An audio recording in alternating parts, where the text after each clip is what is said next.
This is Morgan Hazelwood, back again with more writing tips and writerly musings. Today, I'm here to share with you the top 4 questions from an Editors and Publishers Ask Me Anything AMA. First off, happy summer solstice. Hopefully, it'll stop being quite so hot. But anyway, at Balticon 52, I had the opportunity to attend an AMA panel of editors and publishers. Usually in my panel notes, this is the part where I skim over the panelists to get to the meat. But in this case, I feel their expertise was part of the draw. So, with no further ado, the publishers and editors in question. First up, Walt Boyce, an award-winning journalist, writer, and editor of the Industrial Automation Insider, the Grantville Gazette, the magazine of the 1632 universe, co-editor of Eric Flint's Ring of Fire Press, and a member of the 1632 editorial board. Second, we have Scott H. Andrews, a writer, musician, and the editor-in-chief and publisher of the online fantasy magazine Beneath Ceaseless Skies. He's a 6-time Hugo Award finalist, and with his podcast, a 5-time Parsec Award finalist. Fun fact, he always gives personalized rejections. Okay, out of context, that actually kind of sounds pathetic. But if you're in the querying trenches, you know what that's worth. Third, we have Neil Clark, the editor and publisher of the Hugo and World Fantasy Award-winning magazine, Clarkesworld. Next, Ian Randall Strock, a writer, plus the owner and editor-in-chief of Gray Rabbit Publications / Fantastic Books. Previously, he edited and published Artemis Magazine and SF Scope. He also worked on the editorial staff of Analog, Asimov's Science Fiction Chronicle, and many others. Finally, last but not least, the panel was moderated by Jeff Young, an award-winning author, bookseller, and editor of several anthologies. So let's get this rolling. Here were the top 4 questions from the panel. First, of course, what is your biggest pet peeve? The top 3 answers were 1. Zombie stories.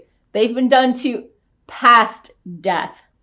2. Writers who don't read the guidelines. I might have mentioned this one a couple times. And 3. Writers who argue with critiques. Even if you disagree with the critique or the suggestion, don't argue with someone who spent their time and energy to give you feedback. Give that section of your prose a closer look. Is it moving the story along? What is it adding? And could you do it better? Maybe not necessarily the way they suggested. Second question from the panel. Should a writer use different names for different genres? As with all writing advice, it depends on the situation. If you're doing your own marketing, starting over with a new name doubles the amount of work you're going to have to do to get traction. But if you're with a large editor and publisher, it can definitely be helpful for marketing. That said, of course, there are caveats. You can end up shelved in the library or bookstore alongside whatever genre you first published in. And if you're doing both children's books and explicit erotica, it can be helpful to use a different name so kids don't end up with a book they probably didn't mean to get. Regarding publishing names in general, when choosing which name to be published under, birth name or pen name, searchability reigns supreme. You want to be high in the search results, but also easy to spell and remember. Simplified spelling, middle initials, mining family names, or deciding who you want to be shelved next to are good places to start. Third question, how has the market changed in the last 10 years? Well, the answers were the top 3 ways that the market has changed is 1, more exploring of the human condition in fantasy. A lot of exploration in this is reactionary though, which has a shorter shelf life. My personal feeling is it might be more overt, but I'd argue that fantasy has always explored the human condition. Second answer, the rise in the respectability of online magazines. And third, massive growth in international markets. And the final question, where do querying writers lose you? So there was a lot of discussion on this one. So I'm going to break this into 2 sections. First, the top 3 high-level answers were when I quit caring, if you make it work to follow the narrative, and if they don't remember anything about the story the next day. Note, this editor said that the bad stories also blur together. They don't typically remember them. So if he sent them something really bad a couple of years ago, it's probably not taking up space in their brain. They're probably not laughing about it to their friends. Feel free to send something new. They won't hold it against you.